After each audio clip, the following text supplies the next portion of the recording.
Welcome back to the Northern Sentinels podcast. I'm your host, Chris Ayad. On this episode, I speak with the founder and CEO of Nordspace, Rahul Goel. At 32 years old, Rahul has achieved more in the business world than people twice his age. Born and raised in Toronto, he started his first company during the daily commute to university. His first customer paid him $50 to use his software, and this launched his company PheedLoop. Although he started as a business school student at York, he was attending classes in physics and math instead. After a short stint at York University, he was accepted into the engineering science program at the University of Toronto. When he graduated, he lived around the world trying to figure out where to put down roots that would get him closer to people working in the space industry. He founded Nordspace with the vision of building a truly domestic Canadian space capability, a space vehicle designed, built, and launched in Canada with a Canadian payload. Rahul is an impressive human who has deliberately chosen to pursue his passions in ways that will benefit Canada and Canadians. I'm inspired by him, and I hope you enjoy my conversation with Rahul Goel.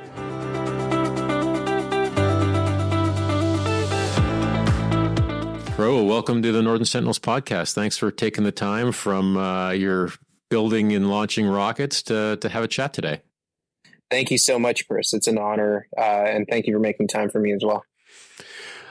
Now, it's all about origin stories for me. I mean, this is where I really love our conversations on the podcast, and I want to get a bit of a sense about, where your family's originally from, what your childhood looked like, how you spent your youth before getting into your current business. So maybe we'll just start with family background and history and go from there.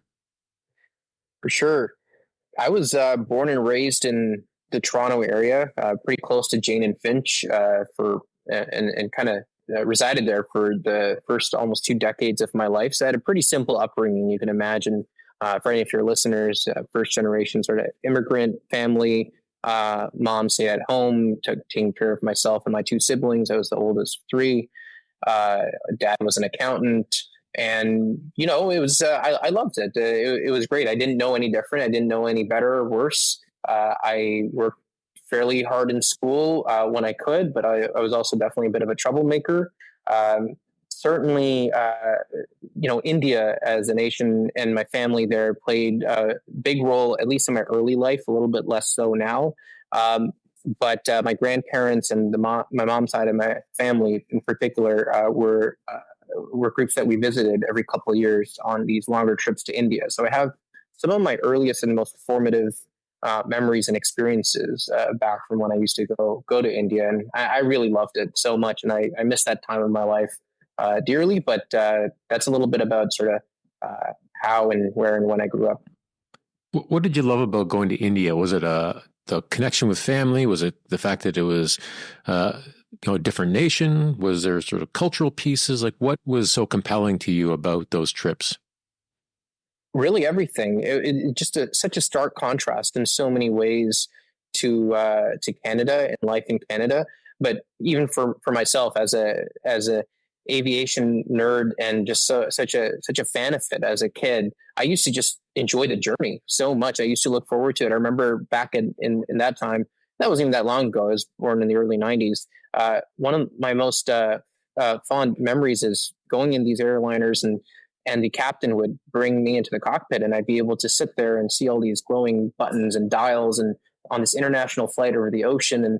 And of course now that's not possible, but that really, that was one of those aspects of the trip to India that I look so forward to. Now it's just such a drag, going on a 17, 18-hour flight. But back then it was just incredible. And then of course, meeting my family and grandparents and feeling that love was so important for me, of course.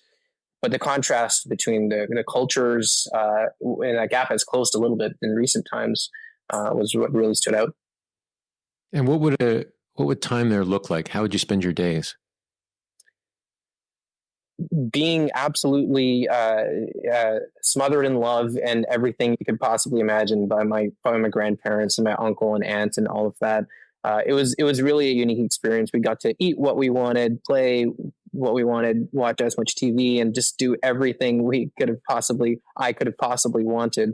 So it was really just a tremendous amount of fun. There was not a single day where we weren't sort of actively doing something, enjoying in visiting some new locations or touring around. And and oftentimes it was the same things. I would go back every couple of years and experience, in particular with my grandfather, going to the planetarium. One of the first, I think it was the first planetarium ever made in Asia. And I used to go back to Calcutta in India, and I used to drag in there multiple times during my trip, and I would just be in absolute awe and amazement. And that was also one of those, space and aviation related things early in my life that really set the tone for myself in the future. I was often very sad to know that Canada, or rather Southern Ontario, we had a planetarium, but basically after or just before I was born, it ceased to exist. So that was a outlet for me to really understand space and all of that, and spend quality time with my grandparents. But it was just a tremendous amount of fun. How did your parents end up in Canada? Can I assume they were born in India and then immigrated? They were, yeah. My father came, I think, pretty young. He came when he was in high school, and I think what started my whole sort of family experience in Canada, probably upwards 50 years now, where my uncle was plucked out of school, and I don't know too much about the story. It's been quite a number of years, but a part of a very intelligent group of engineers in India's top academic institution, and brought to Canada to work on nuclear power and related facilities. And they worked in some pretty harsh conditions to develop some of that here in Canada, and that sort of set the stage for various other members of my family, including my father, to immigrate here, and then my mother followed shortly after. And what did life as a kid look like growing up in Toronto?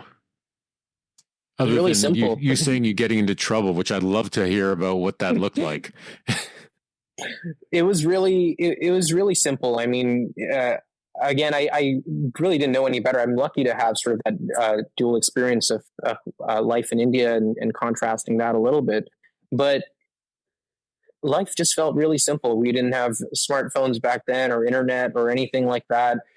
We'd watch the same TV shows that would come on at the same time during the day for that half an hour, eat basically the same food. And it was great. I mean, I didn't know any better as a kid. We'd play with our cousins, and, and look forward to the seasons, and Halloween, and all this kind of stuff, Pokemon, and all these other things that were just so foundational as a kid. Life just felt really simple back then. And I loved it. And as I grew up a little bit, or closer to around the age of 10, I started really digging my heels into some of the things that would eventually turn into my career. Became a tinkerer, definitely a prankster in many ways. And, they were often somewhat intelligent pranks, but really, connected to that whole engineering and tinkering mindset, and started making friends with folks that were a little similar to myself as well. When I reflect back, I can see how that time influenced my future. As listeners will hear as we go along here in the story, is you have built anything but a simple life for yourself now. Do you ever sort of, dream of or wish for a simpler life as you sort of harken back to your youth? Definitely, yeah. And I've done everything I possibly can to sort of create moments of simplicity in my life that I can retreat to. So, even my home, it's certainly nowhere near where I used to live. It's in a much more natural environment that allows me to sort of turn off. When I moved in there, we didn't even have internet. There's no grid power or water or anything like that. And it really allowed me to sort of connect with nature and just live that simpler life, and learn how to sort of build something from scratch, a life in a simpler home. But yeah, it's difficult being involved in the space industry, building enterprise software, biotechnology. These are complicated pursuits that certainly create a lot of mental load throughout the course of the day. So being able to sort of dispense some of that when I come back home and spend time with my wife after her day as well is really special. Yeah, that's I think that's a great life hack. Like you know yourself, so design certain things that allow you have to go down certain paths.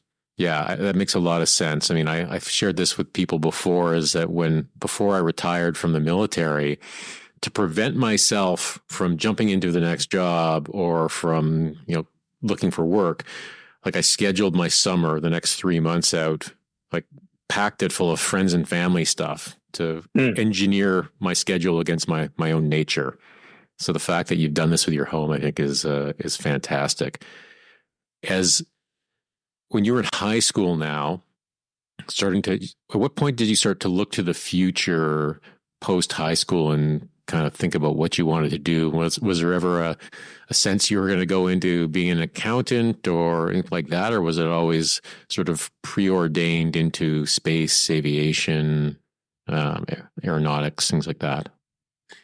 I never really aspired very specifically to, a career path other than the kind of perhaps highly aspirational ones that I still dream about, like, for example, serving Canada as an astronaut, or something in that category. I was also a huge fan, still am, of dinosaurs, as most young boys maybe are. And, at some point I wanted to be a paleontologist and all of that. Certainly never an accountant, although I did find myself for a short amount of time in business school after high school.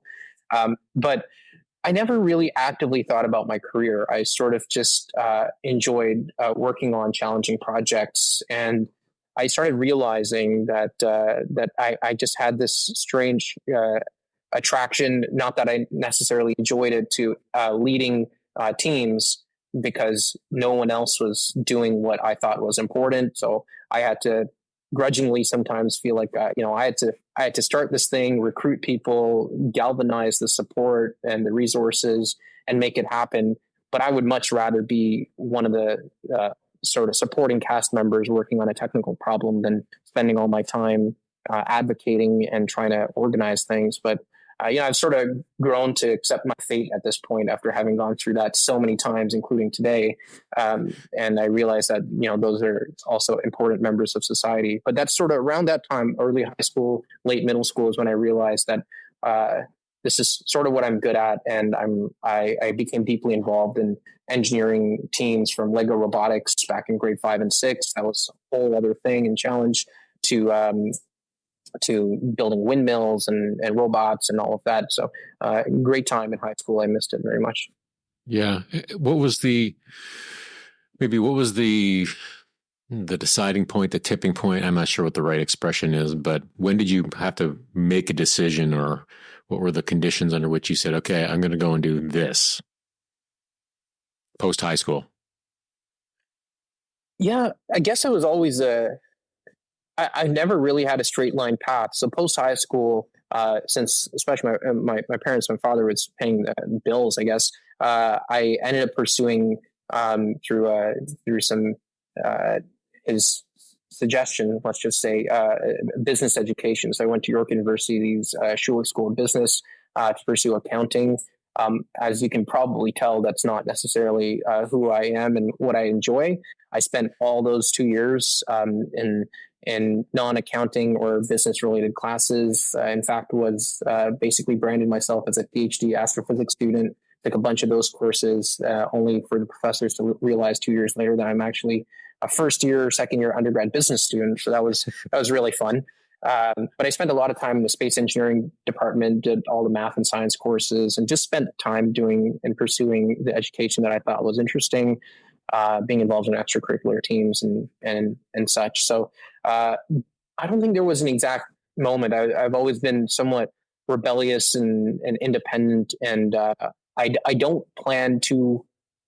I plan quite far ahead, but not far enough ahead to let my actions today affect what I'm doing tomorrow, if that makes any sense.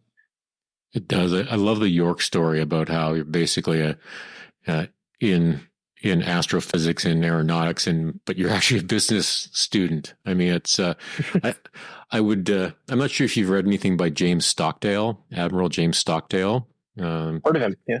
Yeah. So he was the senior American in the Hanoi Hilton during the Vietnam War, and He's got a series of writing on Stoicism and his experience in captivity, as he calls it. But one of the things that's kind of a parallel to you that's interesting is that the Navy, because he was a naval aviator, sent him to Stanford to do his aeronautical engineering master's. And he got lost one day and ended up in the philosophy wing at Stanford and bumped into a prof and started talking.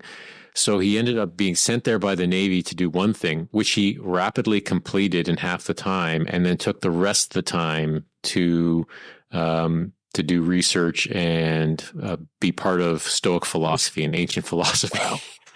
Wow, that's fascinating. Yeah, no, it's kind of cool. And I love your point about, being independent. And although you might be there for one thing, okay, well, who says I have to stay and do this thing? Because I'm interested over here. So I'm just going to, discover and be discovered, as one of my mentors loves to say. So what was the point of transition then between the business school student and getting into what you really wanted to do? I think at some point I just sort of bit the bullet and decided that this is just, it's not working. I'm not really making any useful progress here. I could start to see that the jig was up. People started realizing who I actually was in some of the classes that I was a part of. And at that point I'd sort of gained a little bit more independence and maturity as an individual. So I sort of just applied to the engineering program for myself. Was very grateful to be permitted into basically all of them, but I in particular wanted to go to a program called Engineering Science at the University of Toronto, partly because they had an aerospace engineering option, which was a little rare a couple of years ago at the undergrad level, but also because it was just branded as basically the hardest and most brutal program in all of Canadian engineering, at least. And again, I don't know why I had this. I liked inflicting pain on myself in these ways, and so I decided to pursue that option.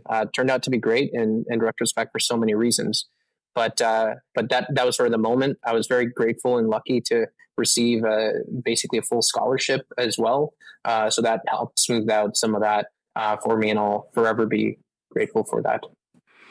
Was it as painful as advertised? Was it as difficult as advertised? Absolutely. It was very difficult. After our first year, half our program sort of dropped out or moved on to other programs. It was a hellish experience in a lot of ways, especially if you're trying to do well. So after a certain point, after about second year, I realized that, look, like I'm not the type of student that's going to be at the top of his class. I sort of had a decision to make in terms of where I wanted to apply myself. I started building other engineering teams, specifically one called Robotics for Space Exploration, which sort of became this this program that would feed into Nordspace and some of my companies in the future. But I reached a point where I started just doing enough to learn the concepts, but not necessarily excel academically, or at least on paper. Interestingly, at that, my brother, who was 2 years younger than me, joined me in that same program at the same time. So he and I were there. He was basically always in class and very studious. I never was. We would go for the same exams. I'd be playing my Xbox or building a robot. He'd be working his butt off. I'd just cram it on the TDC ride there. And my mom would always be flustered. These two kids are writing the same exam. One is fooling around and one is working like crazy. But we all, find our way in life. And I thought I pursued it in the correct way when I was in that program. So what's your power of recall like? I mean, you talk about going to class, not taking notes, and just sort of being in the moment and learning that way. And most people take notes so they can remember things. So do you have an intrinsic ability to just sort of remember, or how do you retain information? Yeah, I would be lying if I said that I'm one of those people that can just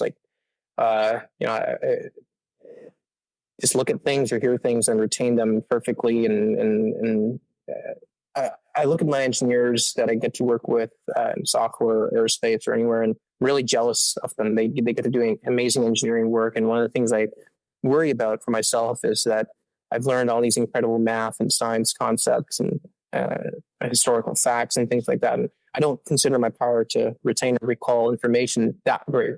And I have to constantly reinforce it. So I really value and prioritize that fundamental ability to do complex, solve complex math problems or science problems. And I can't do that anymore. One of the reasons actually I've rejoined a PhD program at U of T to sort of dust off those cobwebs and stay sharp. I think it's really important, at least to who I am. But, and I'll probably be taking a different approach with the classes I'll be doing part-time in that PhD program, where I will be very diligently taking notes and being very specific. And again, probably just a different time in my life, and my priorities are different as well. And I really want to get into the weeds and make sure I understand the details. So I don't have any incredible ability to recall complex facts. I have to put in the work just like everyone else. And I think some of my lack of note taking was also attributed to just being a bit of a procrastinator and being lazy. That's definitely part of who I am. I'm not sure you could be classified as lazy, but I suppose it's like, where do you want to put your energy? Where do you want to put your time? Yeah. It's a very... Yeah, that's right. Yeah, lazy might be, I might be not giving myself enough credit there, but certainly I defer certain problems to later dates. And I've done this throughout my life. I just prioritize things differently, like you said. So that's probably a more generous explanation. If you look at who you are, and I think the university is a good example, because do you find that you're an outlier in the way you think? Because what you're describing right now, and I'm 20 plus years old, I'm 20 years older than you.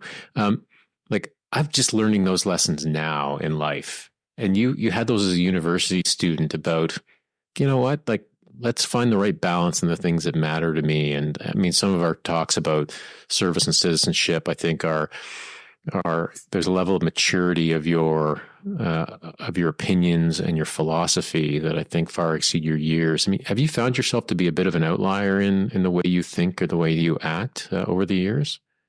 Certainly. And it's been somewhat difficult at times, somewhat lonely at some times.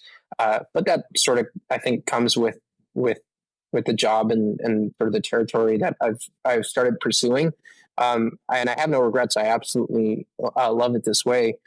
But definitely, I think I was very blessed at a young age to develop some very deep-rooted passions that superseded kind of any concerns, any challenges that I'd face later in life, whether it was, whether it's academically or in the passing of my mother or anything else really that would come my way. I had this very visceral and very a strong hold on my passion for whether it's space exploration or building Canada into a greater nation and doing my part.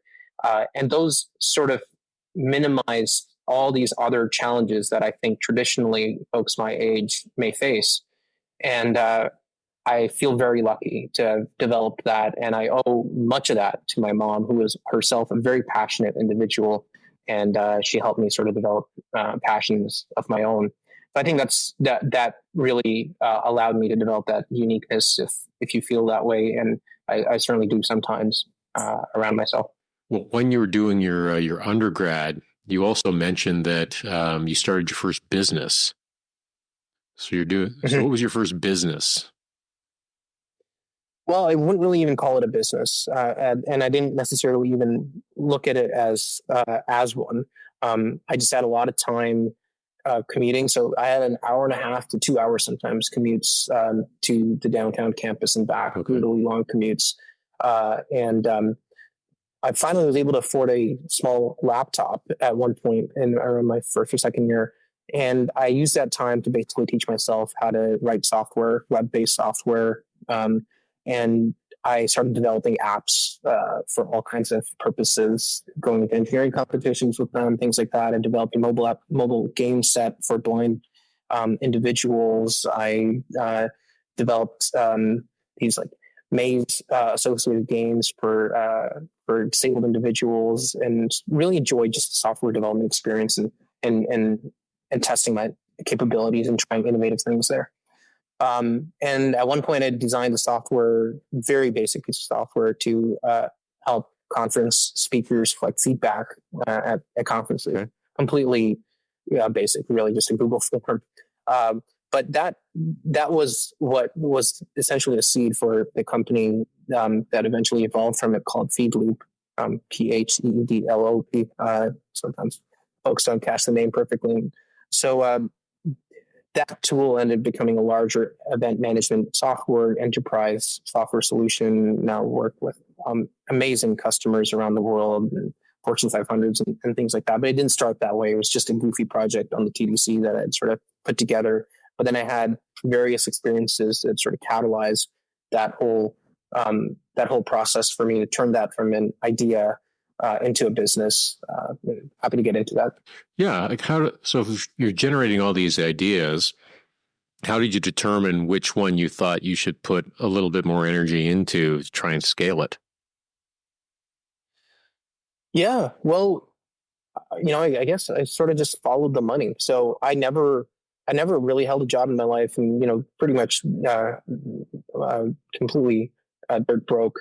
And that piece of software, PheedLoop, I never thought of it as a business until there was this one individual from a Toronto-based small conference who reached out to me like, "Hey, I saw this somewhere. I don't even know where you might have seen it, but can I use this at my event?" And I said, "Sure." Like, here you go. Here's the login. Go ahead. Go nuts. It's like, "How much does it cost?" And I'd never thought of it from that perspective before. And I was like, "I don't know, like $50. And he said, "Okay, how do I pay you?" And I sent him like a PayPal link, and I couldn't believe that somebody paid me. I thought I'd pulled off the greatest scam ever.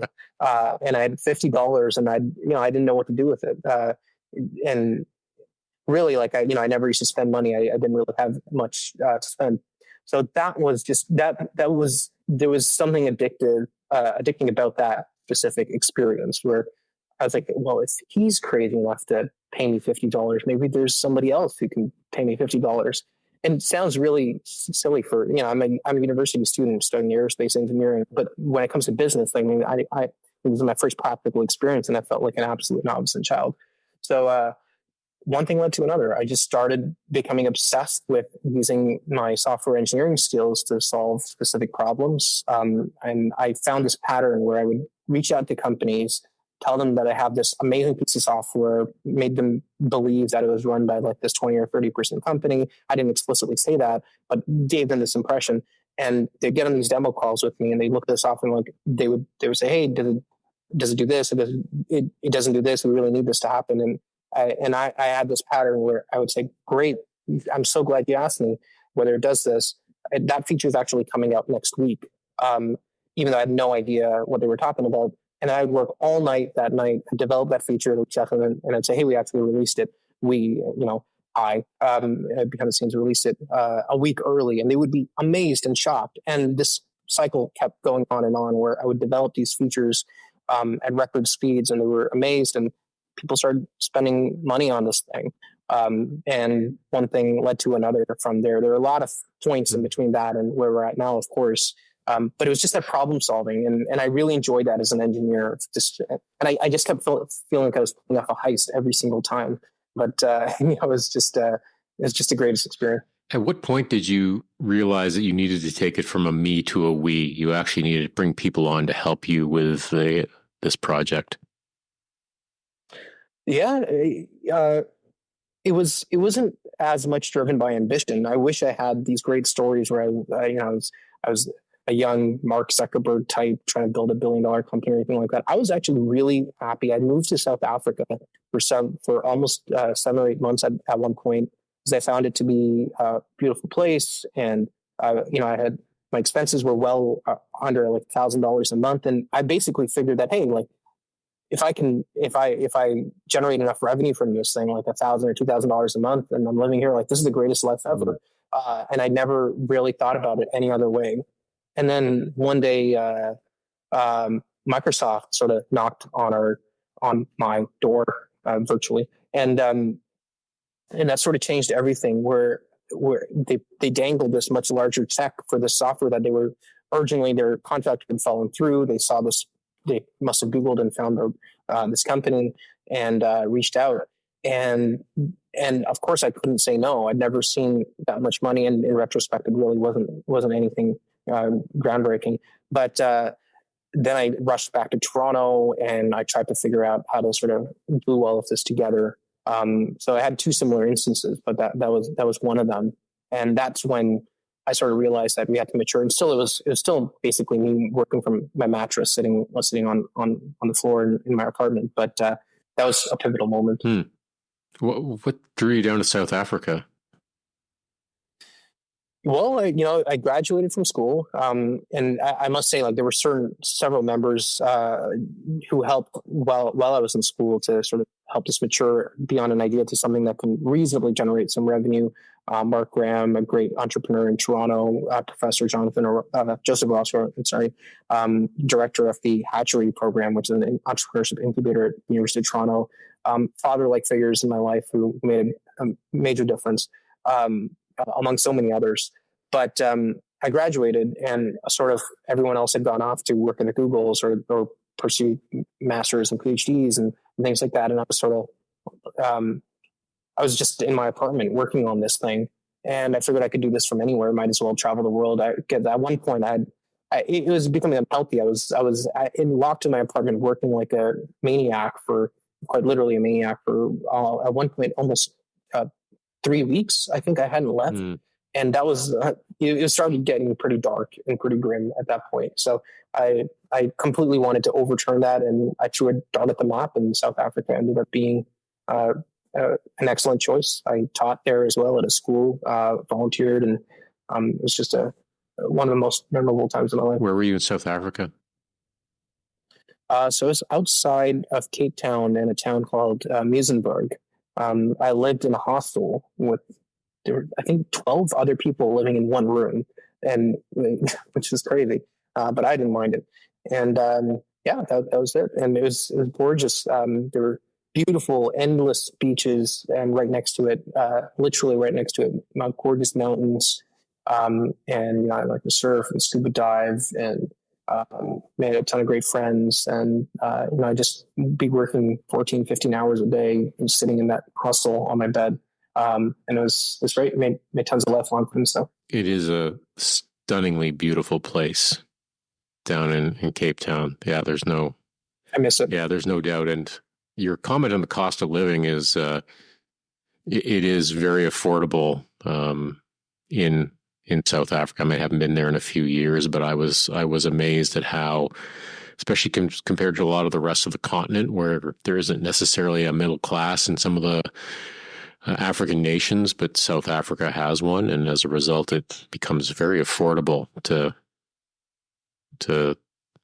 visit there and to live there, depending on the level of opulence you want to embrace.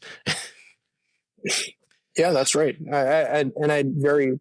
I didn't live a fancy life or anything like that. So very, very comfortable.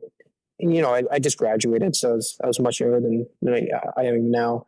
And I was very happy with that situation. So you get back to Toronto, you work on developing out PheedLoop.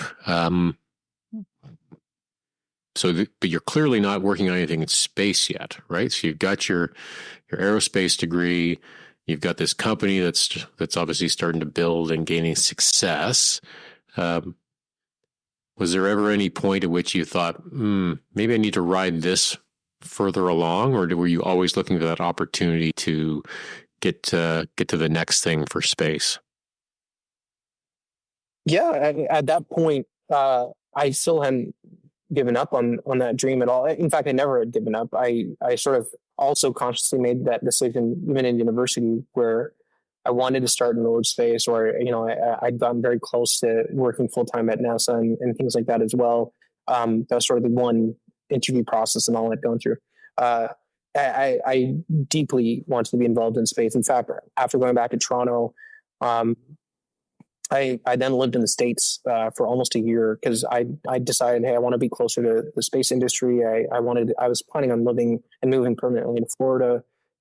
Didn't really like it. I love Florida, but I didn't really like it there to necessarily build my life. And then I lived in about 15 or 20 other states, and I drove solo for a whole year around all of North America, and looking for basically where to put some roots down and get closer. I felt if I could get physically closer to space where they launch things from, or where they build things from, that would help. That was really a big moment for me as well, not in terms of space, but it really, after I lived in South Africa, then I lived in Peru for a long time as well. Then I lived in the States. And I remember when I came back after all that time, and I popped up in Vancouver after going around the entire West Coast. It just felt like I'd finally come home, and I fell in love with Canada in a way that I never, it's boring, and it's really the only country I really know and appreciate. But that was a big deal for me, and I realized that this is my home, and this is where I want to stay. And that's when I sort of put down roots for PheedLoop for myself, and really started working. And I put my ambitions for space on the side, on the back burner, really for a little bit of time. And I'm sure we'll get into that, but I never lost sight of that being my objective, at least in the medium term. As an entrepreneur, did you see any downsides in terms of starting a business, especially something highly regulated like space in Canada, as opposed to down in the US? I mean, what's the entrepreneurial culture like here as opposed to south of the border? Without a doubt, I think the startup phase is a lot easier in the United States. There's a lot more folks who are open to and used to taking risks. There's a much stronger just overall culture and basic resources. Although there are regulatory headwinds everywhere, but especially when it comes to something like space, far less compared to Canada anyway. It's a completely different environment, and one that's really great, I think, for scaling a business, for sure, starting a business, all of that, no question about it. But and this is definitely a deeper topic because I've meditated on this for quite a long time, like why build in Canada, why start here. But I've always been involved in startup in some shape or form my whole life. I've built endless student teams, facing all kinds of strange odds, built this company and others. And I love Canada because it just feels like us. It's a startup sort of a nation to me still. I know we have a long and rich history, but compared to the United States, it feels like a startup. It feels like we're so rough around the edges, but it's a place where there's still so much opportunity to be the first to do incredible things and to lay the groundwork for future generations. So yes, I mean, I could have and still can. We get offers to move to the United States right now to develop the technology and business that we are. But I think that would be doing a disservice. I don't think the United States needs it. And I think Canada really does. So I think there's that element that's makes Canada a really interesting opportunity for pioneers, I would say, which harkens back to, our own history, but people who want to build something new. So the regulatory landscape, circle back, is challenging here. But luckily, at this time in our industry, there are some great people in Transport Canada and others working on this problem. And it's exciting to be working, side by side with the government to we're not just building tech. It's not about a bunch of cowboys building a rocket in their garage, but really building infrastructure, building our launch site on the East Coast. That's not just for us, but for others to use, refining the regulatory, the rules that are going to regulate us, but helping those be developed and writing them alongside the regulators so that they make Canada a favorable, not just a possible place to do business, especially in space, from influencing the policy in the correct direction, making sure space, aerospace, and defense are priorities for Canada.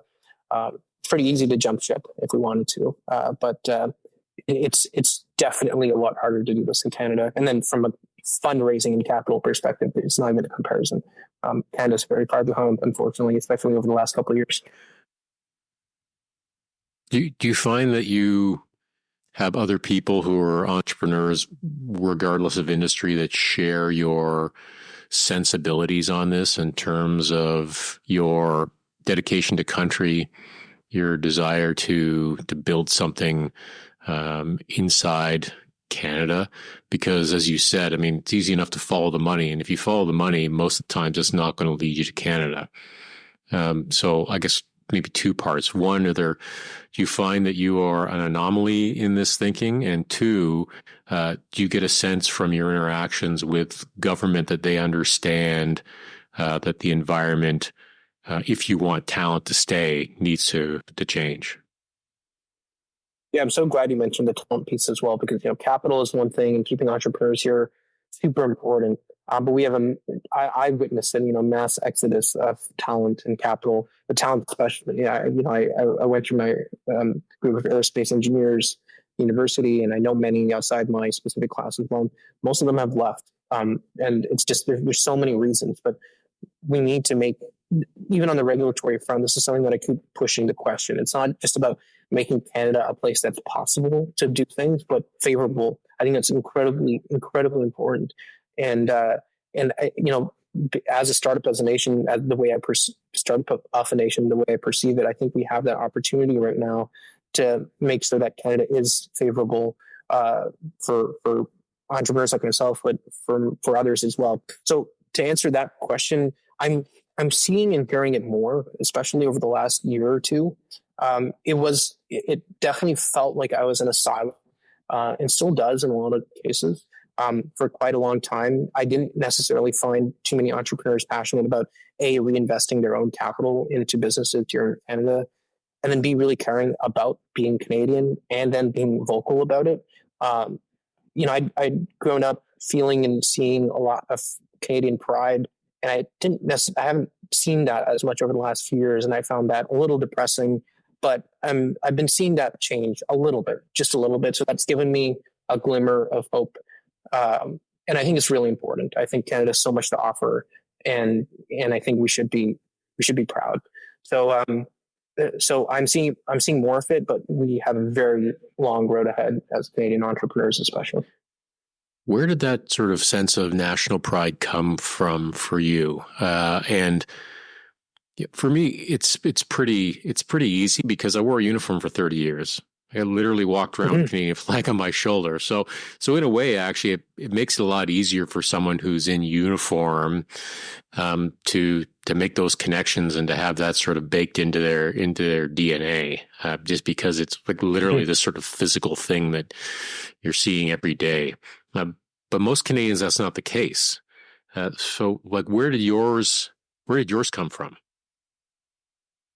Yeah, and thank you so much again, Chris, for your service to Canada. I really appreciate it, and I can understand that connection might be a little bit or significantly more apparent in your case. I think it's due to a lot of reasons. Like, one of them definitely was that after my trip around the world, for lack of a better phrase, and coming back to Canada and really falling in love with Canada again after being away from it and sort of treating it as a stepping stone, and then thinking about going to the US or wherever, but then coming back and really loving this place. I think sometimes you got, when you miss something or you're away from it, and then you get back, you have a new appreciation for it. So that sort of kickstarted it. If I were to sort of, what was the genesis of that? But as a kid, I've always been, I've always been in love with the Canadian brand. I think it's been great. But over the last couple of years, part of it is, like, I think there's a bit of a responsibility around it as well as a Canadian, where I feel like we've sort of lost touch a little bit, or some of that Canadian pride has been diluted a little bit, and a bit of an overcorrection might help. So that's why, whether it's at Nordspace or myself, I've been very vocal and very excited about being Canadian and demonstrating why it's important to build in Canada and stay in Canada and invest in Canada and hire in Canada and all of that. Because I just think that that's necessary right now. And I consider it my responsibility as a citizen of this nation to step up wherever I'm needed, when I'm needed. And in this particular aspect, I think demonstrating why being Canadian is important is needed right now more than ever. Now, this is just my opinion, of course. So many people might disagree with it. That's my observation. The other thing is, I just think from a business opportunity standpoint, if I were to just look at it that way, I think it's great. You have an opportunity to be number one, first to market here in Canada. It's a great country with tremendous population, incredibly talented workforce, and passionate individuals, vast lands and natural resources, beautiful culture and rich history, and it's ours for the taking, and to leverage and to appreciate, and to be good stewards of. So whether it's with PheedLoop, my event software business, where we're kind of the one maybe two companies in this area, and most of our customers are Canadian, we're able to sort of corner this market, and it's a large market just in Canada alone. It's great. Same with Nordspace. We may be the only Canadian rocket company, but that being the one and the only, it's still a great business opportunity, I think, versus being in the United States where you're among a sea of others, and then you have SpaceX and all these other massive companies that you're competing against. So just from that standpoint, yes, it's a smaller market, but you can own kind of the whole market. I think that's great. So if I were to just look at it selfishly as a capitalist from that reason alone, I think if you can find that niche in Canada where you can own it, it's a great business opportunity as well. But I think it goes back so much further than that. This is my home, and I love it, and I want to make sure I contribute to the growth of this nation. What conditions sort of established themselves where you then decided to launch and to build Nordspace? Yeah, well, building a business like this is very difficult, and we're only just at the beginning of our journey. The company is about 2.5 years old, and we've come a very long way in a very short amount of time, less than 2.5, in fact. It's very difficult in Canada, without a doubt, to build something like this, and just there's so many showstoppers. So, for example, if I wanted to start this back in 2016 when I graduated, just the regulatory landscape wasn't there then. Even the basic frameworks, even the general interest wasn't there to do this. Now we have a commercial launch team in Transport Canada that's dedicated. Their days are specifically spent on commercial space launch. And that's super helpful, like incredibly helpful. And we're very lucky to have that in this day and age. And then other things, for example, the finance side, very difficult. I mean, this is not a software company where you can raise, like $500,000 or less, or seed round or nothing even, and bootstrap your way to it entirely. The way it is with PheedLoop completely is a bootstrapped company. I've never dealt with investors before. You need a lot. There's a lot of upfront capital expenditure. There's a lot of, there's no way around it. There's a lot of money that needs to go into this. And I don't know how many Canadian investors are able to cut, multi-million-dollar checks for a venture that's never existed in Canada before, or highly risky. So that was one of the challenges I had to overcome. That's why I continued to grow PheedLoop, became a profitable business. And my goal is by the time I turn 30, that it's profitable enough that I can invest back into Nordspace and take on all the initial financial and technical risks required for the first couple of years, investing millions of dollars, all private dollars, into this venture, because I think somebody has to do it. And until somebody does it, I don't think anyone, the government's not going to do this. It's just too complex and large of a project. So yeah, I think among everything else, the finance is probably the biggest showstopper in Canada, and I'm very fortunate that that doesn't have to be the case for us, at least at this present moment.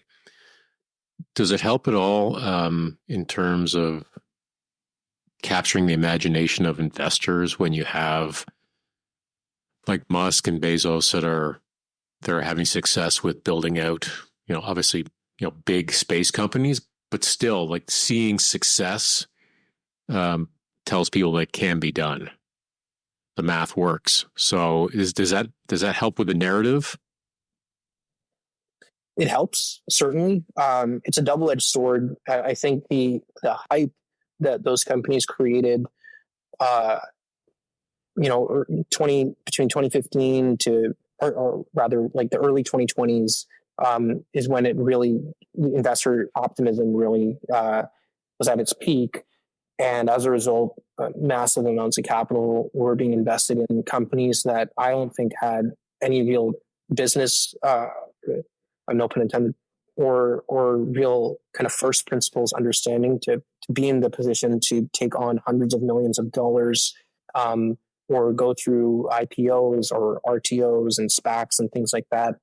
And a lot of investors had lost a lot of money as a result of just following the hype around, successful companies like SpaceX and all that. But they've been a lot more gun shy as of late. That's ticking back up again now, and really focus on companies with strong fundamentals. So for us, it's about keeping costs, keeping the R&D costs really low. You're not going to be successful as a rocket company if you spend $1 billion building a small rocket and each launch costs $10 million and you're launching 5 times a year kind of thing, which is what most of those companies, that was a trajectory they're headed on. There's no way to generate revenue or profit from them. Profits far in the future for them. So yeah, I think those SpaceX and Blue Origin and others have done wonders, especially showing that it's technically possible to do this. It's never been more possible technologically, financially, from a supply chain and manufacturing standpoint to do that than it is now.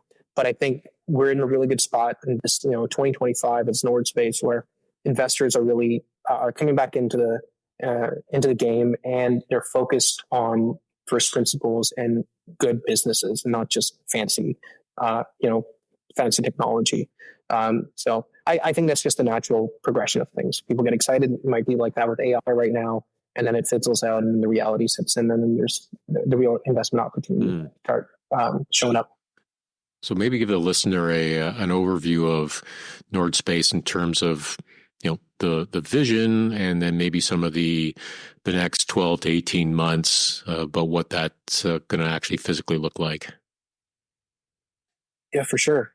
So Nordspace is a company working on building essentially an end-to-end space missions capability. So Canada, amazing history in space. We were the third nation to have a satellite in space, 1962 with Outlook-1. Have had an amazing astronaut program, Canada Arm, and all of that. Great stuff. But we have never, ever launched a rocket from Canadian soil carrying a payload of any size to Earth orbit. This has never happened. We had a rocket program, sounding rockets, back in the 60s, launching out of Churchill, but that fizzled away, launching other Black Brant rockets, and great rocket, but they weren't orbital class rockets or anything like that. So Canada kind of very decidedly chose not to be in the launch game, and that was illustrated through a couple of key reports and decisions and policy decisions made over the last couple of decades. That has all changed now, whether it's due to sovereign capabilities being important, whether it's due to the fact that satellites and payloads have become a lot smaller. Quite literally, most of the payloads that are launched these days, even from Canada, are small sats, some of them as small as a shoebox. And the fact that we don't have our own capability within Canada, where every G7 nation does, and dozens of other nations are developing their own capabilities, and Canada is so far behind the 8 ball, doesn't sit well with me. It's obviously great business opportunity for us to have captured that initial Canadian market and then obviously expand globally. But it's an opportunity to build something exciting. People love what we're building, and it's very fun. But it's also something that's unique to Canada, a capability that's never existed. So we're working on the ability to develop small satellites within on our single roof, integrate them with our own rocket, and launch them from our own spaceport. I personally define sovereign launch capabilities for Canada as launching Canadian satellites from a Canadian rocket from a Canadian spaceport. And it's very important that we have all 3 of these pieces. And these 3 pieces are going to set the foundation, not just for Nordspace, but for so many other companies that can follow in our footsteps, who might want to purchase our engines or use our spaceport or tap into our regulatory expertise and all of that. It's a tall order. But essentially what we're doing is building a small space program in a box. And the longer term vision is we work with friendly nations who are looking to also develop their own sovereign space capabilities, and essentially copy and paste our model for small satellites, small rockets, and spaceports out to their locations as well, and help these nations develop their own sovereign capabilities. There are so many examples where Canadian payloads have been deprioritized, or they just cost so much more to launch from a foreign launch provider, even American, that it's high time that somebody in Canada sort of steps up, and same way we tackle the air and sea and the ground. Space is a domain that is only increasing in importance, and we need just the most basic capability to get small satellites up there to support our military, support our environmental preservation efforts, communication for Canadians, and so many other things. Yeah, I think this is one of the things I tend to ask experts is why Canadians should care. Why is it important for Canada to have a sovereign space capability? Like, what does this mean to the average Canadian that we actually have this organic capability in Canada? Yeah, everyone has their priorities, and I think the beautiful thing about space and even launch is that it touches on so many different individual priorities. So strictly from, say you're an economist and you're thinking about this just from the economic perspective, we can build a launch program here in Canada for about $100 million or far less is our estimation. SpaceX built their Falcon 1 rocket, Rocket Lab built Electron for under $100 million US dollars 15, 20 years ago in SpaceX cases. So we can do that for a lot less now.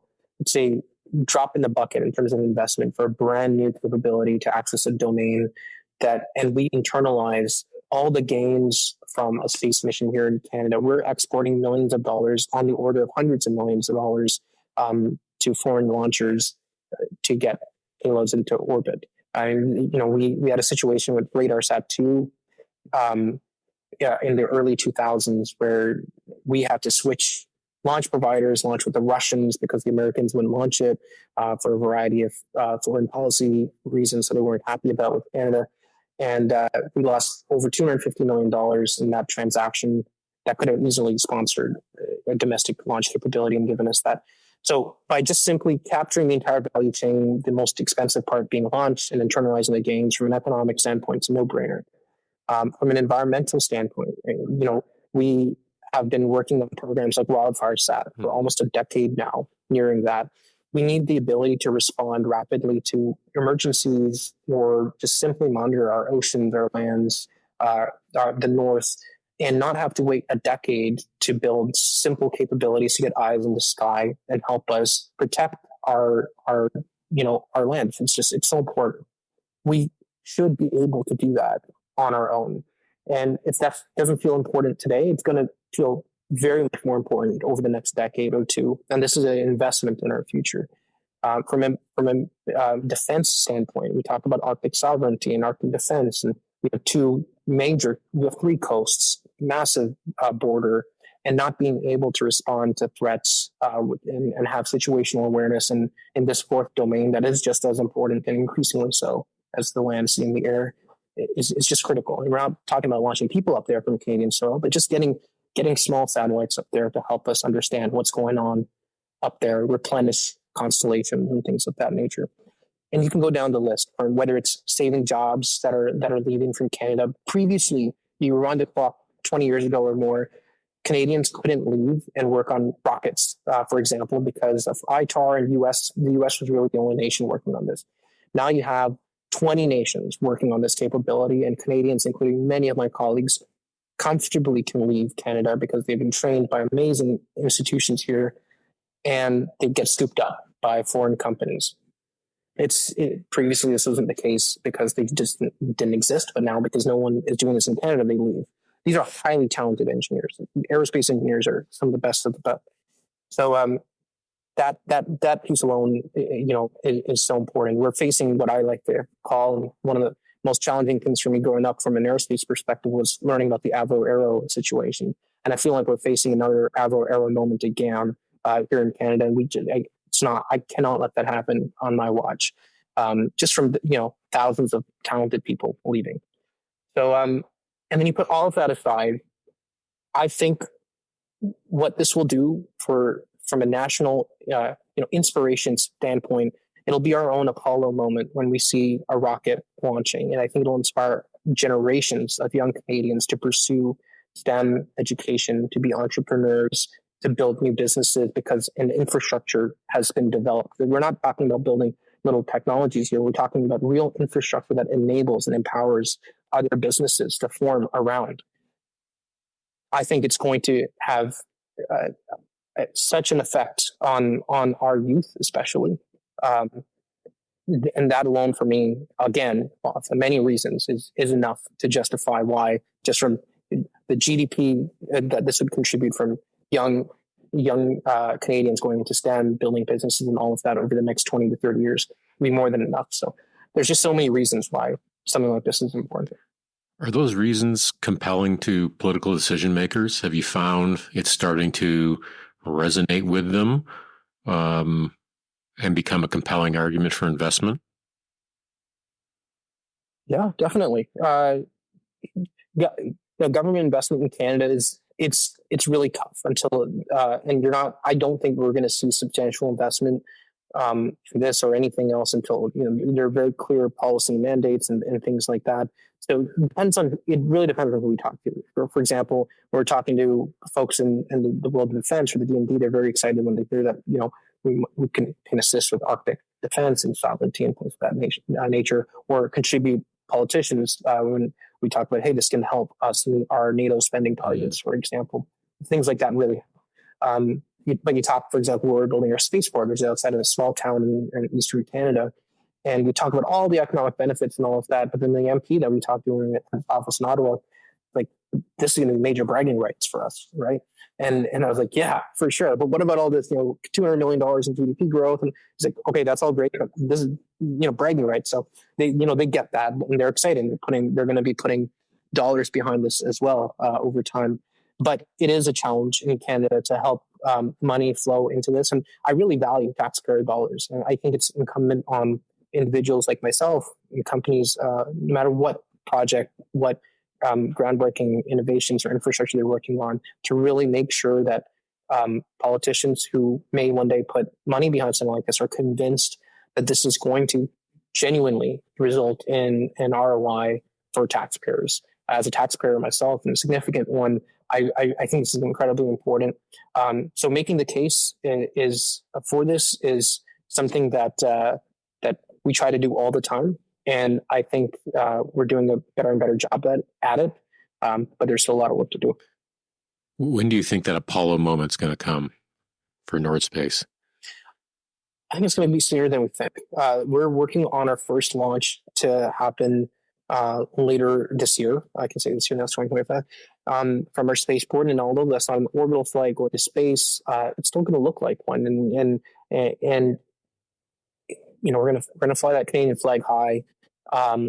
And I think it's going to be very real. The thing I love about this versus working on satellites, for example, is satellites, they look like these little boxes that go into space and they kind of go out into ether and you never see them. This is very real. The location that we're launching from is the most beautiful location, the most beautiful place I've ever seen in Canada until I went there earlier this year.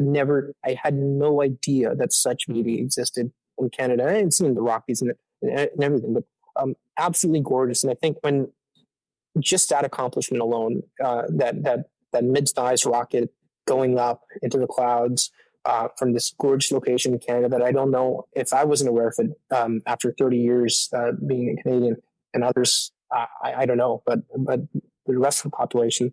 But seeing that, I think, will be enough. I think that'll be the first kind of. It might not be our complete Apollo moment, but I think it'll be the first impression that Canadians will have of Nordspace and what we can do as a country. And we'll make sure that that's communicated really well, because I think a lot of this really does come down to marketing and communication and transparency and letting people know how and why we're doing what we're doing. Mm. So I think that moment's coming sooner than we all might think. So what's it going to look like? So if I'm tuned in on launch day, what am I going to see? Okay, well, you're going to see us on our rocket standing at our spaceport location. It's going to be quite humble, but it's going to be ours, and right at the ocean's edge, on the eastern coast, and just like any SpaceX launch or the shuttle launch or anything like that, it's going to be something that we'll televise and Canadians will see. We'll see a rocket going up and hopefully being successful. So it's really that simple. But I think we're trying not to be too public about it just yet. We get fan mail. We have so many people super excited about seeing this thing. I think it would be a very visceral moment. I want to pivot a little bit to leadership. And you'd mentioned earlier in the discussion about being the oldest child, and that maybe being some of the first touches you had with leadership. And I'd like to kind of understand, as the CEO of Nordspace, I mean, what does leadership mean to you? And I mean, because I find your take on service and citizenship really compelling, and I'm wondering as well, as a leader of a private company, if that's something that attracts employees, retains talent. But there's just a lot of different avenues I like to go down. But maybe we just sort of start about your sense of leadership and how that developed. Yeah. I don't want to give myself too much credit with the whole sibling thing, because if you ask my brother and sister, I don't think they would consider me a great leader or anything like that. They probably have lots of critiques, but I think I could tell that the decisions I made sort of created the path of least resistance for my brother and sister, and they naturally sort of flowed into some of those paths as well. And I wasn't consciously trying to, nor I don't know what I can be accepted as their leader. But I think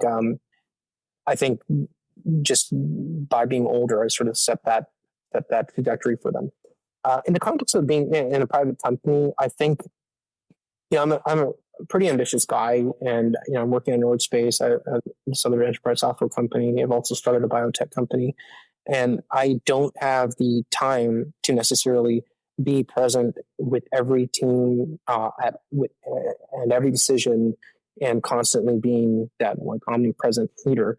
In fact, exactly the opposite. I'm running around and working and finding other entrepreneurs to invest in, and working on my education, and spending time with my incredible wife, and all of that. So I think the most important thing I can do as a leader of these companies is focus on hiring just the best people. I spend almost all my time being very careful about who we're hiring in these companies, because I'm looking for future leaders who can sort of make my job easier. They share the same cultural values, have amazing work ethics, and care deeply about other people. But I just find it incredibly rewarding as a leader of these companies to bring in especially junior talent and give them the reins for major projects, and see them hopefully succeed and steer them in the right direction to the best of my abilities, if required. So it's 100% at this point about the team. And I'm very, very lucky to have incredible teammates in all my ventures right now, that I can be completely hands off from the operational day-to-day level, and just let them do their thing. But that all starts with being very, very, very careful about who you hire. So what are the things that you prioritize? Because you've just outlined a philosophy of finding people who you can trust to carry vision forward in a variety of different ways, different companies. So what are you looking for in somebody to come in and join the team, and maybe how did you develop your sort of selection criteria or process to do that? Yeah, it's hard to put a fine point on it and really explain. I don't necessarily have a rubric. A lot of it is sort of gut feeling, and a lot of them are just really basic, personality traits that I guess I look for. But I have to say that a significant chunk of who I hire, especially in leadership roles, are people that I have known for a long time, and I've sort of built a relationship with. And another reason why I think staying in Canada and and being around people who I grew up with is really important. So the first person I hired, and I dislike even calling, and word hire because I feel like it creates this relationship where as an employer and employee. But it's my best friend from high school, basically. So I've known him for about 16 years now. George Wong, who's the president of now of PheedLoop now, he runs the show completely. I'm completely hands off in most ways. He's the first person to come on board. He left a very high paying job at Google and came on board with this company that I can't imagine what he saw in it necessarily, but he was very kind to join, and we've been through a lot. And he runs the company now, and I trust him with my life because I've known him for so long. And I like working with principled people who whatever they value, whatever they believe in, politically, religiously, spiritually, whatever in culturally it may be, but they feel like they have a philosophy on life, and that keeps them grounded and motivated. So same deal with George, incredible human. And so similarly with the space company, there's folks in there that I've known for a long time. But an interesting situation where the robotics team that I started when I was in the University of Toronto as a Mars rover kind of team, I started it with the intention where I wanted this to sort of be like the G, that one day when I start Nordspace, I want to pluck people out of this club that I created and set this cultural dynamic for, who I know, hopefully after I leave, the club continues, and they've done much better than when I was there in leading it. But I can then hire from that team because I know that they operate a certain way. So I've been very lucky to hire the first individual from that team. And although I haven't known him necessarily for a very long time, he comes from that same background, and I'm sure you might relate to that with your background in the forces as well. People who are cut from the same cloth, you can sort of work with them. They've seen the same things. So that itself has just been great for me. People that I've known for a long time. The last thing I'll say is just touching on that point again. I really do like finding people who have just like core values, whether it's they care about their family or they just want to do well for themselves and society. They're clearly hard workers. They're uncomplicated and just easy to work with and easy to get along with. It's really not much more complicated than that. I love bringing them in and putting them in challenging positions, seeing them thrive and rewarding them as well as I possibly can. It doesn't surprise me that you hired people that you knew. This is, I think, the intrinsic strength in the military is it's actually the power of the shared experience that becomes really strong, which is exactly what you're talking about. You're talking about the shared experiences with people in your past and relationships and people you trust. And this is where you can draw that strength from the team without a doubt. Absolutely brilliant building a team at U of T, Mars rover team, and having the ability to then recruit out of that. That's such a great idea, again, because you may not have that necessarily shared experience with them at that moment, but you'll now more or less have a sense of what they've gone through. And I think that, again, that's just another way of getting a similar effect without actually having to be there yourself. And I would draw an experience off of the military college system that I went through, and so many people who I'm friends with went through that system, not at the same time as me, but we have a shared experience, just not at the same moment in time. And it is, again, quite powerful and a bit of an accelerator to trust, I think, in some ways. So, yeah, this is why I think it's really important to be a part of communities, whether it's part of your education or part of extracurricular activities or sports teams or anything like that, where you build camaraderie and you build mutual appreciation for the effort required. Even though some of the folks in Nordspace, they're all aerospace engineers, I might not have known them before being hired. The fact that they went through the engineering science program at U of T, which is fairly well known to sort of be like the Marines of the engineering education world.